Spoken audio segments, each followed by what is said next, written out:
Сайн байна уу? Намайг Мөнх Цэцэг гэдэг. Би Улаанбаатарын ПАД дунд сургууль багшилдаг. За энэ удаагийн Amnesty-гийн захин хичээлийн уралдаанд Монголын түүхийн хичээлээр оролцож байна. 9-р анги. За Монголын түүхэнд хар толб сэдвтэй хичээлийг орё. За хүүхдүүдтэй эхлээд хар толб гэж юу хэлээд байгаа юм бэ гэдгийг тайлбарлая. За энэ бол монголчууд түүхэндээ маш хэмжээний цус урсгасан энэ үйл явдлыг дахин өрнүүлэхгүй байх үүднээс хар толб гэж нэрлэж байна. За энэ үйл явдал бол хэлмэгдүүлэлт буюу хүний эрхийн зөрчил байна. За хичээлийнхаа зорилгыг хүүхдүүдтэй танилцуулъя. Сурагчид хэлмэгдүүлэлтийг хүний эрхийн нүдээр харж Монгол улсын үндсэн хуулинд тусгагдсан иргэний эрх мөн хүний эрхийн түгээмэл тунхаглалын зүйлт заалтуудтай танилцах байгаа. За тэгэхээр хүүхдүүдтэй эхлээд хэлмэгдүүлэлт гэж юу хэлж байгаа вэ гэдгийг ойлгуулж тайлбарлая. За нэг талаас бол хэлсээр ялт тулгагдсан гэсэн агуулгатай, нөгөө талаас зохион байгуулалттай, өөрийн эрхгүй өртөн хохирсон гэсэн утгыг илэрхийлж байдаг. За тэгэхээр хэлмэгдүүлэлтийн шалтгааныг дурдж тайлбарлая. За нэгдүгürt бол 1922 оноос эхлэн Монголд орж ирсэн буриадуудад сургамж өгөх. За хоёрт нь Монголын толгой бүхий сэхэтэн хэсгийг устгах. Гуравт нь өөрсдийн эсрэг үзэл бодолтой хүмүүсийг замаасаа зайлуулах байсан. За тэгэхээр энэ шалтгааныг багш нь тодорхой задлж тайлбарлаж өгөх юм бол монголчууд өөрсдөө ийм шалтгааны улмаас ингэж өөрсдийгөө тийм ээ хэлмэгдүүлээд байсан үйл явц биш. Энэ бол тухайн үеийн нөхцөл байдлаас үүдэлтэйгээр гадны нөлөөгөөр ийм шахалтан дээр тулгуурлагдаж хийсэ. За бид нар түүхээ эргэн харуул тухайн үеийн удирдагчдыг шүүмжлэх үйл явцууд бол яригддаг. Гэвч энэ бол түүхэн үйл явц болж өрнөсөө. За тэгэхээр 1922 оноос Монголд орж ирсэн буриадууд бол нэгдүгürt бол эх орноосоо урвсан гэдэг нэрийтлэр зөвлбод улсаас тэдгээр буриадуудыг онцолж хэлмэгдүүлэхийг бол шахсан. За хоёрдугаарт нь Монголд үндэсний үзэлтэй тийм ээ өөрсдийн улс орноо өөрсдийнхөө хөгжлөөр өөрсдийнхөө голирлоор хөгжүүлэх чиглэлийг гаргасан сэхэтэн ламнар хүмүүсийг бол улс төрийн үйл хэрэгт оролцуулахгүй байх үүднээс эдгээр хүмүүсийг бол шахаж эхэлсэн. За мөн өөрсдийн эсрэг буюу зөвлбод улсын эсрэг коминтерны эсрэг үг хэлсэн үзэл бодолтой хүмүүсийг бол хэлмэгдүүлж эхэлсэн. За ингэж энэ хэлмэгдүүлэлтийг өрнүүлснээрээ зөвлбод улс Монгол улсад өөрсдийн үйл ажиллагаагаа улам баттай явуулах дур зоргоороо авирлах энэ үйлдэлүүд улам тод болсон гэж ойлгож байна. За тэгэхээр тухайн үеийн дэлхийд дахины нөхцөл байдлыг тодруулж ярих юм бол дэлхийн улс орнууд тийм ээ капитализм, социализм гэсэн хоёр лагерт хуваагдсан байсан. За капиталист лагерыг бол зөв Америкийн нэгдсэн улс тэргүүтэй улс орнууд толгойлж байсан. За социалист лагерыг бол зөвлбод улс тэргүүтэй улс орнууд бол тэргүүлж байжээ. За яг энэ нөхцөл байдалд тийм ээ Монгол улс зөвлбод улсын улс төр эдийн засгийн нөлөөнд ор социализмыг бүтээн байгуулах зорилтыг хэрэгжүүлж ажиллаж байжээ. За энэ бол монголчуудын өөрсдийн эрхэм зорилго бус тийм ялчгүй тухайн үеийнхээ улс төрийн шахалтаар зөвлбод улсын нөлөөнд ор хэрэгжүүлж байсан алхмаа. За мэдээж манай улсын хувьд бол тухайн үед тийм ээ өөрсдийнхөө тусгаар тогтнолыг дэлхийд дахинаа зарлж чадаагүй. За мөн сонголт бол ерөөсөө тодорхой тийм ээ урд улс орноо урд хөршөө дагуул үндэст нь тэр чигээрээ устж үгүй болох тийм ээ хойд хөршөө дагуул арай өөрсдийнхөө үлдэх тийм л боломж сонголт байсан гэж ойлгож байна. За тэгэхээр хэлмэгдүүлэлтийн үе шатыг түүхэн 2 цаг үед хуваах юм бол ихэнх үеийг 1922-оос 1937 онд холбогдуулж болно. За харин хэлмэгдүүлэлтийн оргил үе нь 1937-оос 1939 оны хооронд бол явагдаж байсан. За ингээд хэлмэгдүүлэлтийн үр дүнд бол тийм ээ 22,000 гаруй лам нарыг устгасан гэсэн тоо баримтууд хүртэл байдаг. За ингээд багш нь хүүхдүүдтэйгээ яаж ажиллах вэ гэхээр захин хэлэлцүүлэг явуулна.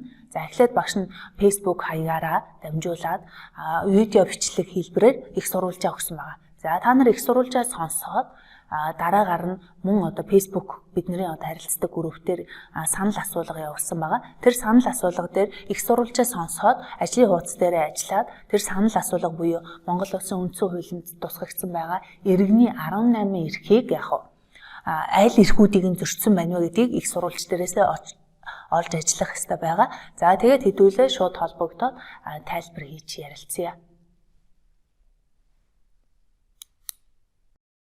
За сайн байна уу? Ингээд захин хэлэлцүүлэгт оролцож байгаа сурагчдаа баярлалаа.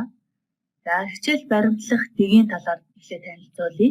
За захим хэлэлцүүлгийн үеэр Facebook болон чатаар бусадтай харилцахгүй байх ёстой. За мөн камера нээлттэй байлгах хэрэгтэй. За мөн ярих үедээ микрофоноо нээлттэй болгох хэрэгтэй. Бусад үед микрофоноо хаанаа. За мөн бусдынхаа үзэл бодолд хүндэтгэлтэй хандах хэрэгтэй байгаа. За багш нь их сурвалжаа урьдчилсан байдлаар Facebook группээрээ дамжуулаад видео хэлбэрээр та нарт байрлуулж өгсөн байгаа. За их сурвалжаа та нарт дахиж нэг удаа уншиж өгье. За ерөнхий сайд асан амрын тухай 1886 онд одоогийн Булган аймагт мэндэлсэн. За 1941 оны 7 дугаар сарын 10-ны өдөр зөвлөх социалист бүгд найрамдах холбооны улсын дээд шүүхийн цэргийн коллегийн шийдвэрээр түүнийг буудаа алах ял оноожээ. За тэгэхээр амрын тухай амрын өөрийн мэдүүлгээс. За би Монголын ард түмэндээ хайртай. За би Оросын ард түмэнд илэхтэй. Харин улаантан тэдний засагт дургүй. Учир нь тэд аливаа том гүрний нэгэн адил Монгол улсыг эзлэн төлөвлөх бодлого явуулж байна. За манай Монгол улстай хил залгадаг учир зөвлөгөөт улстайч Японтайч дотносхийг би хүсдэггүй. Монгол улсаас хоол оршдог учир Герман улстай холбоо тогтоохыг эрмэлзэж байна. 1928 оныг хүртэл Германы гадаад явдлын яамны сайдтай дотн холбоотой байж түүнтэй бичиг захидлаар харилцдаг байв. Германд сурахад оюутан сурагчид илгээж байлаа. За бүгд найрамдах Монгол Ард улсын төвсгөлийн эсэргүү Нармай Монголын тагнуул хуульдааны байгууллагын удирдагчдын нэгэн гэж намайг буруутгаж байна. За бүгд найрамдах Монгол Ард улсад төвсгөлийн эсэргүү ямар ч одоо байгууллага байгаагүй. Би зөвлөлтийг эсэргүүцдэг. За түүнийгээ нууж хааж байгаагүй, нуугч үгүй. За хүчин давтаж аргагүй байдалд хүрч өгсөн миний мэдүүлэг гихчээр баригдсан улсууд бол төвсгөлийн эсэргүүнүүд огт бишээ. Тэднийг одоо гин зэмгүй байхад нь баривчилсан, урьдчилсан байцаалтан дээр манай олон монголчууд хатуу ширүүнээр тамлуусны учир өөрсдийнхөө тухай болон бусдын талаар худал мэдүүлэг өгсөн. Гэхдээ тэд цөм буруугүй хүмүүсээ гэж ийм их сурвалж байгаа. За амрын өөрийнх нь өгсөн мэдүүлэг байна шүү дээ. За тэгэхээр Facebook дээр багш нь ийм санал асуулга явуулсан байгаа. Өөрөөр хэлбэл энэ жагсаацсан байгаа санал асуулга бол Монгол улсын үндсэн хуулийн 2 дугаар бүлэгтээ асан байгаа иргэний эдлэг эрхүүд байгаа. За энэ жагсаасан 18 эрхээс та нар 4-өөс дээшийг нь сонголт хийж дугуулах хэрэгтэй байгаа. За жишээ нь сурагчид маань халдашгүй чөлөөтэй байх эрх, амьд явах эрх, за өдөл бодлоо чөлөөтэй илэрхийлэх эрх нь зөрчигдөж байна. За эрүүл аюулгүй орчинд амьдрах эрх нь зөрчигдсөн байна.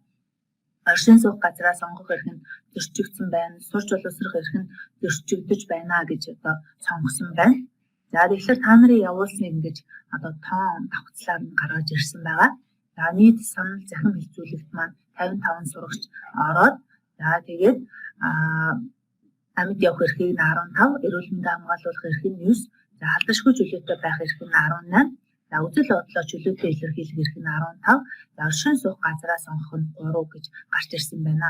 За багш нь өнөөдрийн энэ захин хэлцүүлгээр энэ түүхэн одоо их сурвалжийн мэдээнээс тийм ээ Монгол улсын одоогийн арчилсан үндсэн хуулийн одоо дагуу те иргэний эдлэх 18 эрхээс эрхийн аль эрхүүд нь зөрчигдөж байгааг тодруулахын зэрэгцээ энэ эрх нь одоо хүний эрхийн түгээмэл тунхаглалын ямар зүйл заалтууд бас давхар зөрчигдөж байгааг бас та нарт харуулах гэсэн.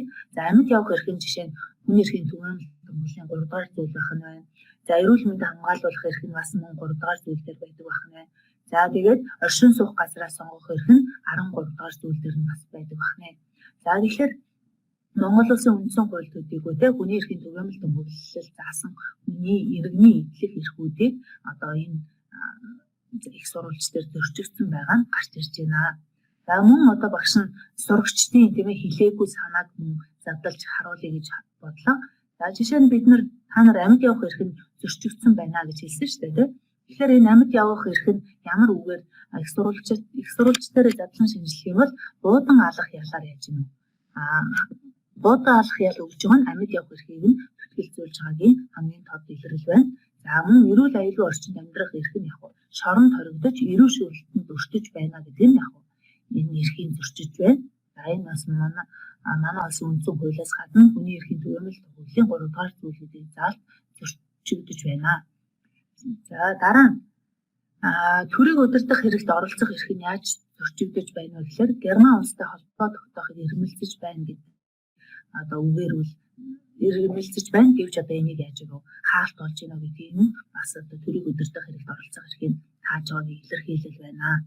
За дараа нь хувьсгалын эсэргүү Нармай Монголын тагнуул гэж энэ амар гэдэг хүнийг буруутгасан байна шүү дээ. Гэтэл бол энэ хүнийг өргөдөл гомдол өгч шийдвэрлүүлэх эрхийг нь бол бас хааж байна гэсэн. За шүүхэд гомдол гаргах эрх нь яаж зөрчигдөж байна вэ гэхээр бүр Монгол улсын шүүхээс биш. Нэмээд тухайн үеийн зөвлөл социалист бүгднийх холбооны улсын дээд шүүхийн цэргийн коллегийн шийдвэрээр тэр хүнд бод алах ял өчлөө. Энэ тохиолдолд шүүхэд гомдол гаргах эрх бас яаж зөрчигдөж байна гэж та нар харах хэрэгтэй. За тэгвэл үзэл бодлоо илэрхийлэх эрх нь түүнийг тэрээр улаантан болны тэдний засаг дургу гэж илэрхийлсэн нь бас яаж үзэл бодлоо илэрхийлэх эрхийг нь зөрчиж байгааг илэрхийлэл байна гэдэг. За тэгээд багш нь та нарт ажлын хуудас гэж ийм даалгавар өгсөн. За хэлмэгдүүлэлт хүний эрхийн зөрчил мөн үү? За эрхээ эдлэхийн тулд эрхээ мэддэг байх нь чухал.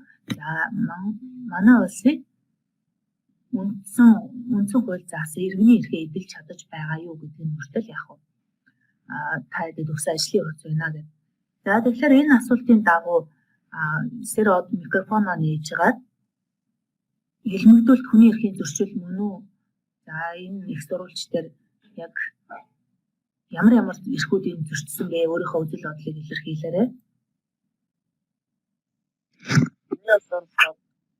Яг ч нөгөө яг хүн яг өөрийнхөө нөгөө амьдран суух ёстой эрхийг хандлахаар хүн өөрөө яг ямар газар амьдрахыг хүссэн яг тэрийг нь болохоор хүн өөр хүмүүс болохоор хязгаарлах ёсгүй гэж бодож байна. Тэгэхээр болохоор амьд явах эрхийг хязгаарласан. Энэ нь болохоор ямарваа нэгэн улс бүрний тийм хүний шийдэхээр бол ямарваа нэгэн тэр улс үндэстэн тэр улсын үндэстний дээд шүүхэл шийдвэрлэхтэй гэж бодож байна. Гадны улс орныхон шийдвэрлэх гэсэн үг.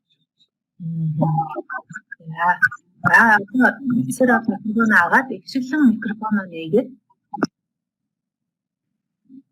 микрофоноо нээгээд ихшиглэн өөрийнхөө үзэл бодлыг тайлбарлаарай. Энэ их сурвалжаас тийм ээ өөр юу ойлгож авав? Яг өмнө дээрс хорог хүмүүсийн эрхийг нэг илүү нэг бодлон хэлбэг байсан, хэлбэггүй байсан. Хүмүүс бол маш олон хүмүүстэй нөхөж үлдсэн. Тэгээд ялангуяа хүмүүсийн эрхчлөлтэй үзэл бодлыг илэрхийлэх тийш хорн явж байгаа эрүүл аюулгүй орчин амьдрах эрх зэрэг яг хүний хамгийн чухал амь амьдралын хэрэгтэй эрхүүд бүгдээр зөрчигдсөн байгаа. Тэгээд за алтчаа микрофоноо нээжгаад за эдгээр хүмүүсийн үнэхээр өөрсдийнх нь буруу байсан уу? Энэ бол зохиомол үйл явдал байсан уу? Юу гэж бодож байна? Миний бодлохоор яг ер нь дээр зохиомол үйл явдал гэж хэлэх юм. За тэгэхээр энэ бол тухайн хувь хүний буруутай үйл ажиллагаа гэхээсээ илүү яг зохиомлоор бол авч энэ хүмүүсийг буруутгаж штэ тий. За дараагийн хоёр дахь асуултан дээр эрхээ эдлэхийн тулд эрхээ мэддэг байх нь чухал уу гэдэг асуултанд сайхан сурталт хариулаад өгөөч. Яг чи ер нь өөрийнхөө ямар эрхүүдийг мэдж байгаа вэ? За мөн эрхээ эдлэхэд бол ямар үүрэг ямар шаардлага тусдаас тавьдаг вэ? Үзэл бодлоо илэрхийлэх тэгээд эрүүл аюулгүй орчинд амьдрах эрхийг мэдж байгаа. Яг өөр тий өөр ямар эрхээ мэддэг вэ?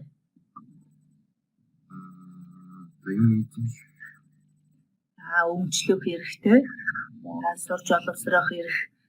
За та нар ч гэсэн онлайнаар суралцж байгаа нь бас яг сурч боловсрох эрхээ эдэлж явах нь шүү дээ тий. За өөрт нь үзэл бодлоо илэрхийлээгүй байхгүй тий. За тэгэхээр багш нь дүгнэлтээ хэлээд өнөөдрийн захин хэлцүүлэг дуусч байна. Тэгэхээр бид нар хэлмэгдүүлэлт гэдэг зүйлээс тийм ээ хүний ямар эрхүүд ингэж онцгой байдлаар зөрчигдөж байгааг нэгдүгээрт үзэж ойлголоо. Тэгээд бид нар өөрсдийнхөө бас иргэнийхээ эрхийг мэдчих нь асар их ач холбогдолтой юм аа гэдгийг бас ойлголоо. Тэгээд та хэдэд асуулт байвал асууж болно. За ингээд хэлэлцүүлэгт оролцсон та бүхэнд баярлалаа. За захим хэлэлцүүлэгтээ идэвхтэй оролцсон хүүхдүүдтэй баярлалаа. За хүүхдүүд маань захим хэлэлцүүлгээрээ ажлын хуудасныхаа дагуу тийм ээ. За Монгол Улсын үндсэн хуулийн 16 дугаар зүйл буюу 2 дугаар бүлэгт тусгагдсан байгаа. Монгол Улсын иргэний эдлэх эрхүүдийн жагсаалтуудыг харж байгаа. За ийм 18 эрх байгаа тийм ээ. За энэ захим хэлэлцүүлэгт маань 9-р ангийн нийт 3 бүлгийн 55 сурагч хамрагдсан байгаа. За мөн одоо энэ Монгол Улсын үндсэн хуулийн 16 дугаар зүйлд байгаа энэ 18 эрх нь хүний эрхийн түгээмэл тунхаглалын ямар зүйлд заалттай давхцаж байгаагүй гэдгийг энд багш нь оруулсан байгаа. За тэгэхээр хүүхдүүд маань давхарцсан тоогоор санал асуулгад оролцсон. За тухайн одоо их сурвалж дээр тийм ээ амьд явах эрхийг нь 15, за эрүүл мэндийг хамгаалуулах эрхийг нь 9, халташгүй чөлөөтэй байх эрхийг нь 18, за үзэл бодлоо илэрхийлэх эрхийг нь 15, за оршин суух газраа сонгох эрхийг 3 гэж сонгосон байна. За энэний сурагчдын тайлбар дээр тийм ээ багш нь нэмж тайлбарлах юм бол тийм ээ бид нар их сурвалж дээрээ тулгуурлаж ярилцж байгаа. За амьд явах эрх гэдэг нь хүртэл одоо тухайн их сурвалжаас буудан алах ял гэдгээр хүртэл харагдаж байна тийм ээ. За тухайн хүмүүсийн одоо энэ сурагчдын яриаггүй зүйл төр нэмж багш нь тайлбарлаж ярихад тухайн одоо хилмигдэхсэд өртөгч хүмүүс маань өөрийнхөө эсрэг одоо альбан шахалтаар хүчээр одоо мэдүүлэг өгөөд тухайн одоо тухайн үйлдэлийг хүлээн зөвшөөрдөг байгаа тийм. Энэ нь бол орчин үеийн тийм ээ шүүхийн одоо нэр томьёонд орж ирээд байгаа шударгаар шүүлгэх эрх гэдэг ойлголтыг хүртэл зөрчиж байна. Өөрөөр хэлбэл тухайн хүмүүс өөрсдөө гин буруугүй гэдгийг хүртэл илэрхийлж нотолж чадахгүй байна тийм ээ. Өнөөдөр бол бид нар яг арчилсан нийгэмд амьдарч байгаагийн давуу тал нь шударгаар шүүлгэх эрхээ эдлэхийн тулд яг тухайн одоо асуудалд хамааралгүй бол өөрийгөө гин буруугүй гэдгээ нотлох баримтаа цуглуулж өгч энэ одоо өмгөөлөгч авах эрх хүртэл үүсэж байгаа. За гэтэл тухайн үед хилмигдүүлэлтээс болоод шоронд хоригдож исэн хүмүүс маань өөрийнхөө эсрэг мэдүүлэг өгнөхөөс өөрийнхөө одоо тэг өмгөөлүүлэх, хамгаалуулах, өөрийнхөө зөв гэж хэллээч одоо ямар ч нэмэргүй байсан цаг үе. За тэгэхээр багш нь хүний эрхийн түгээмэл тунхаглалын тийм ээ 3 дахь зүйлд Монгол Улсын одоо үндсэн хуулийн заасан байдаг иргэний амьд явах эрх хүртэл давхар баталгаажсан байдаг юм байна. За мөн одоо эрүүл мэндийг хамгаалуулах эрх нь хүртэл 3 дахь зүйл дээр заалттай байдаг. За мөн одоо өргөдөл гомдол гаргаж шийдвэрлүүлэх эрх нь 8 дахь зүйл дээр тусгагдсан байна. За оршин суух газраа сонгох эрх нь хүртэл хүний эрхийн түгээмэл тунхаглалын 13 дахь зүйл дээр хүртэл давхар тусгагдсан байдаг юм байна. За тэгэхээр энэтэйгээ холбоотойгоор хүний эрхийн түгээмэл тунхаглал гэж хаанаас яаж баталсан байгууллага тунхаглал вэ гэдгээ хүүхдүүдэд тайлбарлаж өгье. За жишээ нь энэ бол нэгдсэн үндэсний байгууллагаас дэлхийн улс орнуудад хүний эрхийн түгээмэл тунхаглал гэдэг зүйлийг 1948 онд Ерөнхий ассамблеагаас баталсан байгаа. За жил бүрийн 12 сарын 10-ны өдрийг бол олон улсын хүний эрхийн өдөр болгож тэмдэглэдэг. За тунхаглал гэдэг нь олон улсын ямар одоо баримт бичиг вэ гэхээр тухайн тунхаглалыг улс орнууд дагаж мөрдөх заавал алавтай биш зөвхөн зөвлөмжийн шинжтэй, уриалгын шинжтэйгээр авч хэрэглэж болно гэсэн тунхаглал байдаг. За энэ хүрээнд бол манай улс 1992 онд анхны арчилсан үндсэн хуулиа батлахдаа бас иргэнийхээ ямар эрхээ эдлүүлэх вэ гэдгийг тусгаж оруулахдаа хүний эрхийн түгээмэл тунхаглалыг ашиглаж эдгээр 18 эрхийг Монгол Улсын иргэн эдлэх ёстой гэж зааж өгчээ.